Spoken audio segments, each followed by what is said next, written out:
James Wilson adjusted his tie in the rearview mirror of the gleaming black Cadillac One, a vehicle he proudly maintained and driven for the Trump Organization over the past 15 years. The autumn morning in Manhattan painted the city in golden hues, with crisp leaves dancing across Park Avenue as early commuters hurried to their destinations. At 52, Wilson had earned his reputation as one of the most reliable executive drivers in New York City. His journey hadn't been easy, starting as a cab driver in his 20s, working double shifts to put himself through professional driving school, and finally landing his dream job with the Trump Organization. His spotless driving record and unwavering professionalism had made him the go-to driver for many high-profile executives. This morning was like any other, with Wilson preparing to pick up Donald Trump for an important business meeting downtown. He'd arrived 30 minutes early, as usual, meticulously checking every detail of the vehicle. The leather seats were immaculate, the temperature set to a perfect 72 degrees, and a fresh copy of the Wall Street Journal waited on the back seat. As Wilson pulled away from the garage, he couldn't help but smile, remembering how his father had always told him, "Son, excellence isn't an act, it's a habit." Those words had guided him throughout his career, earning him not just a job, but the respect of everyone he worked with, from garage attendants to corporate executives. The city was beginning to buzz with its familiar energy. Street vendors were setting up their coffee carts, releasing the aroma of fresh brew into the morning air. Business people clutched their briefcases and paper cups, hurrying along the sidewalks. The early sun glinted off the towering glass buildings, creating a spectacular light show that never failed to remind Wilson why he loved this city. He checked his watch, 7:15 a.m. Perfect timing. The traffic was flowing smoothly, and he was right on schedule to arrive at Trump Tower by 7:30.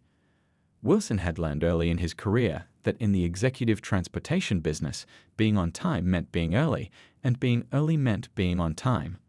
As he navigated through the streets, Wilson reflected on how much had changed since he first started driving. The city had evolved, and so had he. From learning the intricate patterns of New York traffic to memorizing every shortcut and alternative route, he'd become something of a street scholar. His passengers often joked that he knew the city better than their GPS systems. The radio played softly in the background, a classical music station that helped maintain the professional atmosphere his clients expected. Wilson hummed along to Mozart's Symphony No. 40, his fingers tapping gently on the steering wheel. The morning news update caught his attention as it mentioned an upcoming business merger, exactly the kind of information that might be useful for making small talk with his passengers. Approaching a red light, Wilson noticed a group of tourists taking photos of the city skyline. He remembered his own first days in New York, fresh from a small town in Ohio, overwhelmed by the city's grandeur. Now, after decades here, he still found himself in awe of its majesty, especially during these quiet morning hours when the city was just waking up. The light turned green, and Wilson smoothly accelerated, checking his mirrors with the practiced ease of someone who'd spent countless hours behind the wheel. The morning sun caught his gray temples in the mirror, badges of experience earned through years of dedication to his craft. Little did Wilson know that this ordinary morning was about to become anything but routine. As he turned onto Fifth Avenue, the events that would unfold in the next hour would test his professionalism, challenge his composure, and ultimately lead to changes that would ripple through the city's law enforcement community. But for now, he was simply doing what he did best, being the consummate professional his reputation was built on. In his mind, he ran through his usual pre-pickup checklist one more time. The car was spotless, the temperature perfect, his appearance impeccable, and his route planned with alternatives ready. Everything was exactly as it should be, the result of years of experience and attention to detail that had made him one of the most trusted drivers in New York's executive transportation world. The quiet morning suddenly shifted when red and blue lights flashed in Wilson's rearview mirror. He checked his speedometer. He was driving exactly at the speed limit. Years of experience had taught him to always follow traffic rules to the letter, especially when driving for high-profile clients. With practiced calm, Wilson signaled and pulled over to the curb, positioning the Cadillac perfectly parallel to the sidewalk. He placed both hands on the steering wheel where they could be clearly seen, rolled down his window, and waited. In his mirror, he watched Officer Ryan Martinez approach, one hand resting near his holster, a detail that didn't escape Wilson's notice. "License and registration," Martinez demanded, his tone sharp and unnecessarily stern. Wilson responded with his usual politeness. "Of course, officer." "I'm reaching for my documents in the glove compartment." He moved slowly and deliberately, keeping his movements visible and non-threatening, a habit he developed over years of similar situations. The morning sun cast long shadows as pedestrians slowed their pace, some stopping to watch the scene unfold. Wilson could feel their eyes on him as he handed over his credentials, all properly maintained and updated as always. The leather folder containing his chauffeur's license, car registration, and insurance documents was organized with military precision. "Step out of the vehicle," Martinez ordered, despite having perfectly valid documentation in his hands. Wilson's heart rate picked up slightly, but his voice remained steady. "May I ask why, officer? All my papers are in order, and I haven't violated any traffic laws." The officer's response was curt. "I said step out of the vehicle." Wilson complied, maintaining his professional demeanor despite the growing knot in his stomach. As he stood beside the pristine black Cadillac, he noticed more people gathering on the sidewalk, their morning routines momentarily forgotten as they watched the scene unfold. "Where are you headed in such a fancy car?" Martinez questioned, his tone suggesting suspicion. Wilson explained calmly, "I'm a professional driver for the Trump Organization. I'm on my way to pick up Mr. Trump for a scheduled appointment." He reached slowly for his Trump Organization ID badge, but the officer's sharp "keep your hands where I can see them" stopped him mid-motion. A second patrol car pulled up, its arrival drawing even more attention from passers-by. Wilson stood perfectly still, his mind racing but his exterior remaining composed. 15 years of spotless service, countless background checks, and high security clearances, yet here he was being treated like a suspicious character. The morning traffic continued to flow around them, horns occasionally honking as drivers rubbernecked to see what was happening. A young woman on the sidewalk had taken out her phone and was recording the incident. Wilson noticed this but kept his attention focused on maintaining his professional composure. "Pop the trunk," Martinez demanded. Wilson responded respectfully, "Officer, I'm happy to comply, but I need to inform you that this is a secure vehicle used for executive transportation. I'm required to log all inspections." His words seemed to only aggravate the officer further. The second officer approached, his hand also near his weapon. Wilson felt the tension rising but continued to stand calmly, his years of professional training kicking in. He'd been in difficult situations before, though none quite like this. The cool morning air now felt chilly against his skin as he stood there, wearing his perfectly pressed suit. Meanwhile, inside the car, Wilson's phone began to ring. He knew it would be the security team checking his status. He was now running behind schedule. "That's my employer calling," he explained quietly. "I'm expected to pick up Mr. Trump in 10 minutes. Would you allow me to answer?" The situation was escalating, with more onlookers gathering and more phones being pulled out to record. Wilson could hear whispers from the crowd, some expressing concern, others indignation at what they were witnessing.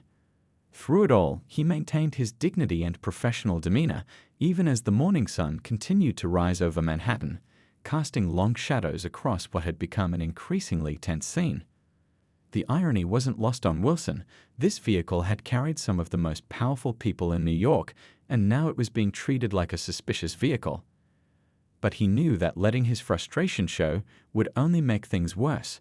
Instead, he stood there, the perfect picture of professional composure, while silently hoping that someone from the Trump Organization would realize something was wrong when he didn't arrive on time. Little did Officer Martinez know that his actions this morning would set in motion a chain of events that would reach far beyond this sidewalk in Manhattan.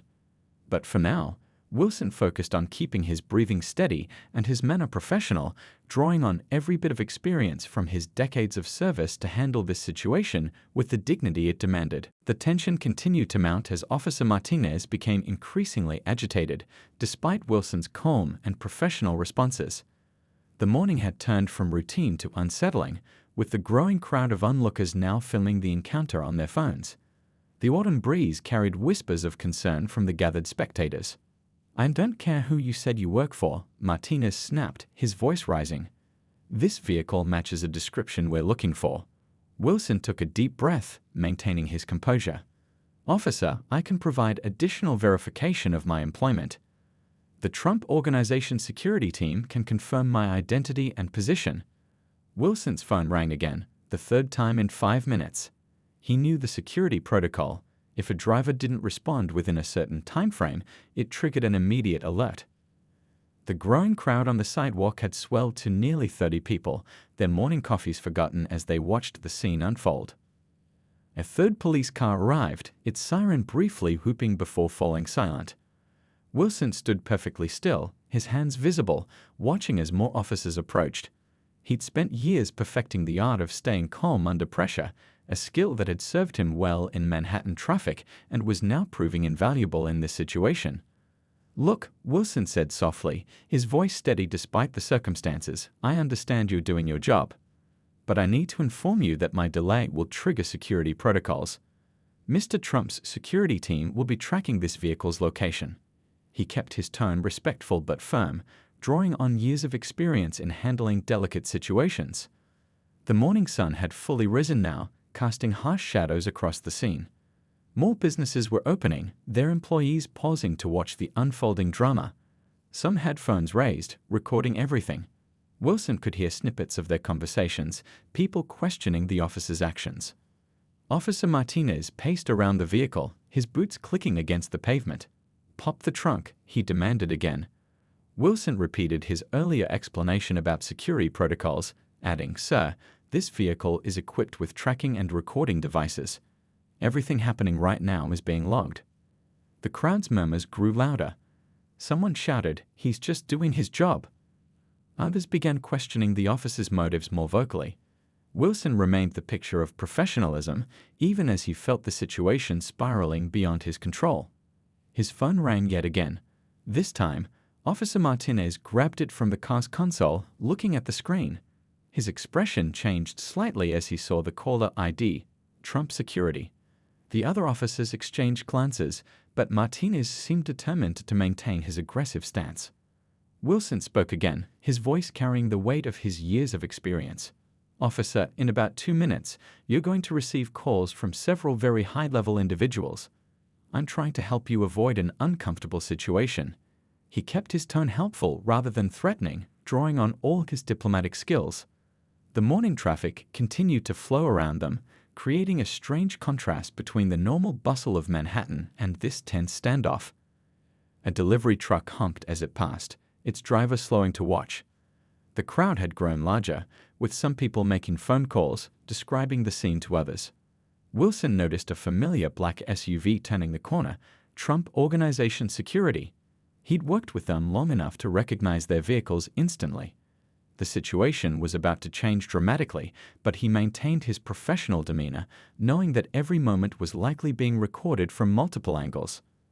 Officer, Wilson said one more time, I respect your authority and your duty to investigate suspicious vehicles. But I need you to understand that this situation has already escalated beyond a routine traffic stop. Please, let's handle this professionally before it becomes something bigger than it needs to be. The security SUV pulled up nearby, and Wilson could see familiar faces stepping out. He'd worked with these people for years, built trust with them, shared countless early mornings and late nights ensuring their boss's safety. Now, they were arriving to ensure his. The morning had transformed from a routine drive into something that would likely make headlines, but Wilson's primary concern remained doing his job properly. Even now, he was thinking about how to get back on schedule, how to ensure Mr. Trump's day wouldn't be disrupted more than necessary. As the security team approached, Wilson maintained his calm stance, knowing that how he handled these next few moments would be crucial. The situation was about to shift dramatically, but his years of experience told him to stay steady, professional, and composed, the very qualities that had made him one of the most trusted drivers in New York City. The morning took an unexpected turn when Donald Trump himself arrived at the scene. His arrival wasn't in his usual style. He had left an important meeting the moment he heard about the situation with his trusted driver. The black SUV that carried him pulled up smoothly beside the growing crowd, which parted like waves as he stepped out. The atmosphere shifted instantly. The crowd's murmuring grew louder, phones raised higher to capture the moment. Trump's face showed clear concern as he took in the scene, his longtime driver standing calmly beside the Cadillac, surrounded by police officers who now looked increasingly uncertain about their position. "What's going on here?" Trump's voice carried across the street, firm and direct. He walked straight toward Wilson, completely ignoring the officer's attempts to establish a perimeter. Behind him, his security team moved with practiced efficiency, quickly assessing the situation. "Mr. Trump," Wilson said, maintaining his professional demeanor despite the relief evident in his voice, "I apologize for the delay in your schedule." This simple statement, putting his professional duties first even in this situation, spoke volumes about his character. Trump turned to Officer Martinez, who had suddenly lost much of his previous aggressive stance. "This man has been my driver for 15 years, Trump stated firmly. "He has higher security clearance than most government officials. Why is he being detained?" The morning sun caught the scene in stark relief, the officers shifting uncomfortably, the crowd growing larger by the minute, and Wilson still standing perfectly composed in his pristine suit. Trump's presence had changed the dynamic completely, but the tension remained palpable. "Sir," Martinez began, but Trump cut him off. "No, let me tell you what's happening here." He gestured to the gathering crowd, their phones still recording. "You've just harassed one of the most trusted members of my staff, and I want to know why." The Trump Organization security team had already begun making calls. Within minutes, several high-ranking police officials were being notified of the situation. The crowd watched as Trump placed a hand on Wilson's shoulder, a clear gesture of support that spoke louder than words. "I was in the middle of $1 million deal," Trump continued, his voice carrying across the now silent street, "but I left it because this professional, was being profiled by your officer." The words hung in the air, heavy with implication. Wilson remained quiet but stood tall, his dignity intact. The years of mutual respect between him and his employer were evident in how Trump handled the situation, not just defending an employee, but standing up for someone he clearly valued. More police vehicles arrived, these carrying senior officers. The morning had become a stage for something bigger than a traffic stop. It was turning into a moment that would spark discussions about law enforcement practices and racial profiling. Trump addressed the gathering senior officers directly. "This stops now. I want a full investigation into why a professional driver in a clearly marked executive vehicle was treated this way." His words weren't just about Wilson anymore. They were about a larger issue that needed addressing. The crowd had grown to include business people, construction workers, tourists, all witnessing this unexpected morning drama. Some were nodding in approval at Trump's words, others were still recording, capturing every moment of this unfolding situation. Wilson finally spoke, his voice steady. "Mr. Trump, we can still make your 9 a.m. if we leave now." This simple statement, focusing on his duties even after everything that had happened, seemed to emphasize the absurdity of how he'd been treated. Trump smiled slightly at this. It was exactly the kind of professionalism he'd come to expect from Wilson. But he shook his head. "No, we're going to handle this first. Some things are more important than business meetings." The morning had transformed from a routine day into something significant, a moment when someone with power chose to use it to address an injustice. The sun continued to climb higher over Manhattan, casting light on a scene that would be remembered and discussed for months to come. As senior police officials huddled with Trump's security team, Wilson stood quietly, still every inch the professional he'd always been. The morning's events would lead to changes in police procedure and training, but right now, it was simply about standing up for what was right. The morning confrontation reached its peak as Trump squarely faced Officer Martinez and the growing number of police officials who had arrived at the scene. The crowd had swelled to nearly 100 people, their phones capturing every word and gesture of this unexpected morning drama. "Let me be very clear about something," Trump began, his voice carrying across the hushed street. "When we talk about making America great, we're talking about protecting good people who work hard and do their jobs right. This man," he gestured to Wilson, "represents everything that's right about America." The senior police officials who had arrived looked increasingly uncomfortable. The police commissioner himself was now on the phone, having been alerted to the situation. The morning sun cast long shadows across Fifth Avenue as Trump continued to address the issue head-on. I want to know exactly why this vehicle was stopped, Trump demanded, pointing to the gleaming Cadillac. This car has official markers. The driver has proper credentials. So what exactly was suspicious about this situation? His questions hung in the air, making several officers shift uncomfortably. Wilson remained composed, standing straight in his perfectly pressed suit. Despite being the center of attention, he maintained the same professional demeanor he'd shown throughout his 15 years of service. Some in the crowd had begun sharing their videos online, and the incident was already spreading across social media. "Mr. Trump," one of the senior officers stepped forward, "we understand your concern, and we will conduct a full investigation into this incident." But Trump wasn't finished. He pulled out his phone, showing them something on the screen. "See this? Our security team tracks every vehicle. I can tell you exactly where this car has been for the past week, month, or year. Every stop, every turn, all logged and recorded. So tell me again why this stop was necessary." The crowd had grown even larger, with office workers pausing on their way to work, construction crews stopping to watch, and tourists adding this unexpected scene to their New York experience. The mixture of voices created a low buzz of conversation, punctuated by the occasional car horn from the redirected traffic. Wilson's phone rang again. This time Trump himself answered it. "Yes, he's safe." "No, we're handling it right now." His voice carried authority and determination. "Get our legal team down here. I want them to see this firsthand." The morning had become a stark demonstration of how quickly things could change when someone with influence chose to take a stand. Trump turned to address the gathered crowd directly. "This isn't just about one traffic stop. This is about doing what's right. This is about standing up for good people who deserve better." Several news vans had begun arriving, their crews quickly setting up cameras. The story was spreading rapidly through the city's news networks. What had started as a routine morning had transformed into something much more significant. "Officer Martinez," Trump said, turning back to face the original officer, "I want you to understand something. The man you detained isn't just my driver. He's someone who has carried world leaders, top executives, and my own family safely through the city for 15 years. His record is spotless. His service is impeccable. And this is how he's treated." The police commissioner had arrived in person now, quickly assessing the situation. The crowd parted to let him through, phones still recording every moment.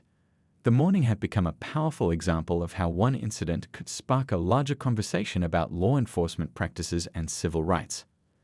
Wilson finally spoke up, his voice calm and measured. "Sir, I appreciate your support, but I don't want this situation to disrupt your entire day." This simple statement, putting his employer's needs before his own even after everything that had happened, seemed to underscore the injustice of how he'd been treated. Trump shook his head, placing a hand on Wilson's shoulder. "Some things are more important than meetings. Some things need to be addressed right now." He turned back to the police officials. "We're not leaving until we have a clear plan for how this department will prevent situations like this in the future." The morning sun now stood high over Manhattan, illuminating a scene that would be remembered and discussed for months to come. What had started as a routine traffic stop had become a moment of reckoning, a time when someone with power chose to use it to address a larger issue affecting many Americans. The resolution began to unfold as the police commissioner took immediate action on the scene. The morning had transformed from a tense standoff into a moment of accountability, with news cameras rolling and the crowd still growing along Fifth Avenue. "Officer Martinez," the commissioner announced firmly, "you're placed on immediate administrative leave pending a full investigation." The words cut through the morning air, causing a ripple of murmurs through the gathered crowd. Martinez's face flushed as he handed over his badge and weapon to a superior officer. Trump nodded in approval but wasn't finished. "That's a start," he said, "but we need more than just one officer being disciplined. We need real change." His security team had already begun documenting everything, taking statements from witnesses who had recorded the incident on their phones. Wilson remained characteristically professional, though the relief on his face was visible. The morning sun now highlighted the scene differently. What had started as a confrontation was turning into a moment of justice. Several high-ranking officers approached him with sincere apologies. "Mr. Wilson," the commissioner said, "on behalf of the department, I want to extend our deepest apologies. This isn't how we train our officers to behave." Wilson accepted the apology with the same grace he'd shown throughout the entire incident. Trump's legal team had arrived, their presence adding another layer of seriousness to the situation. They quickly began gathering evidence, taking statements, and ensuring everything was properly documented.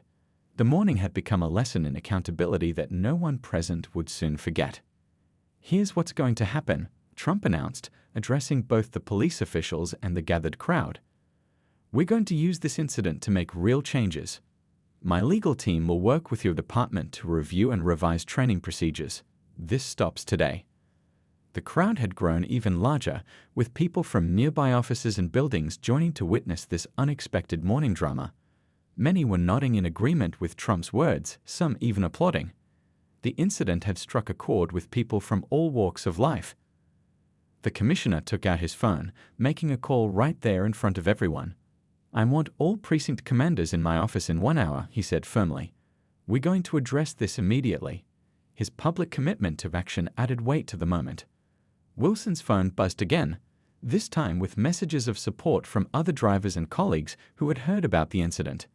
The professional driving community in New York was tight-knit, and word had spread quickly about what had happened to one of their most respected members.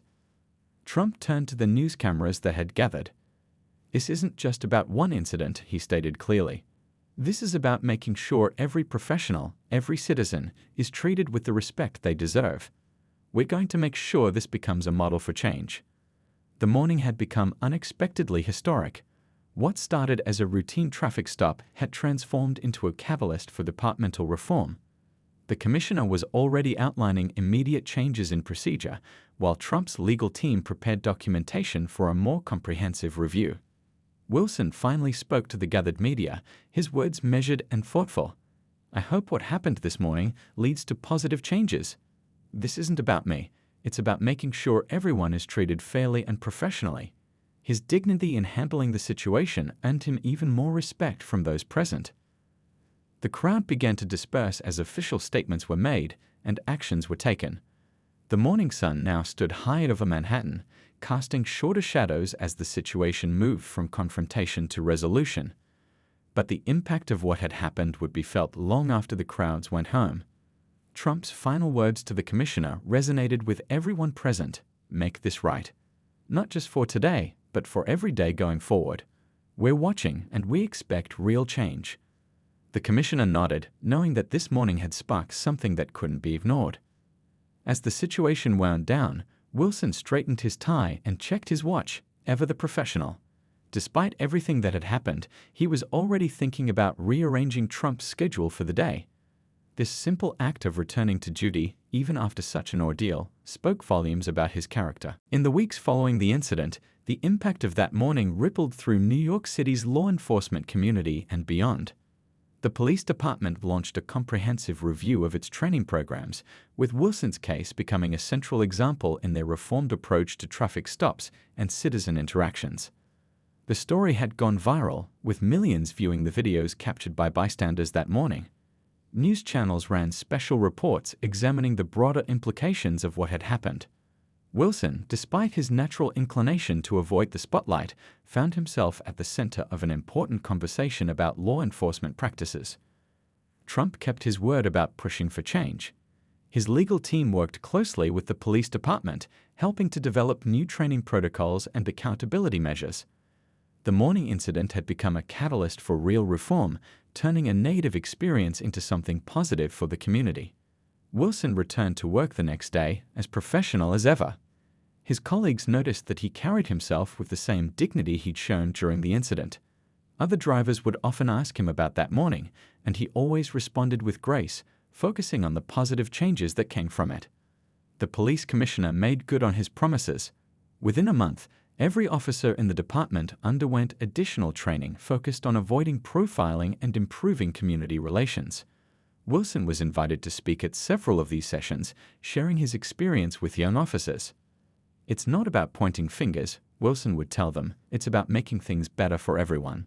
His words carried weight because they came from a place of experience and wisdom rather than anger or resentment. The officers who heard him speak often left with a new perspective on their responsibilities. Trump's organization established a foundation focused on improving police-community relations.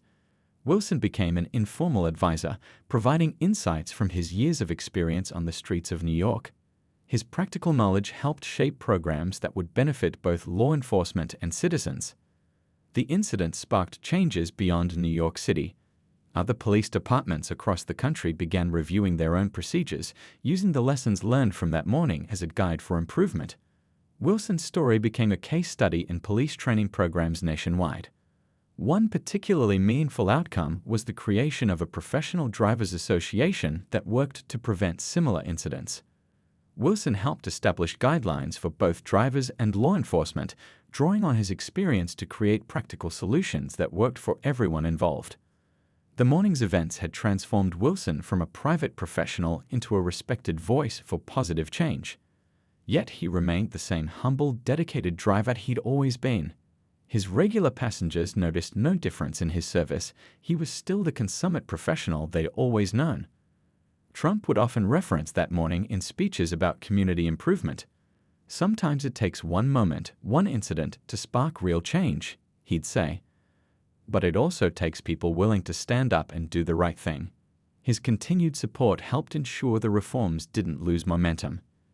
A year after the incident, the police department reported significant improvements in community relations. Complaints about profiling had decreased, while positive interactions between officers and citizens had increased. Wilson's case had become a turning point in the department's history. The true measure of change came in the small, daily interactions between police and citizens. Officers learned to approach situations with more awareness and respect. Professional drivers felt more secure in their work. The tension that had existed between law enforcement and certain communities began to ease. Looking back on that morning, Wilson would often say that everything happened for a reason. What could have been just another negative headline instead became a story of positive change. His dignity and professionalism throughout the incident had set an example for others to follow. As the sun set on another busy day in Manhattan, Wilson adjusted his tie and prepared for his evening drive. The city had changed since that morning a year ago, and he had played a part in that change. But to him, the most important thing was still doing his job with excellence, treating everyone with respect, and helping make each day a little better than the last.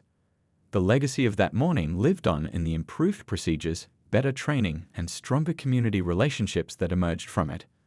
What started as one driver's ordeal had grown into something much bigger, a reminder that positive change is possible when people stand together for what's right.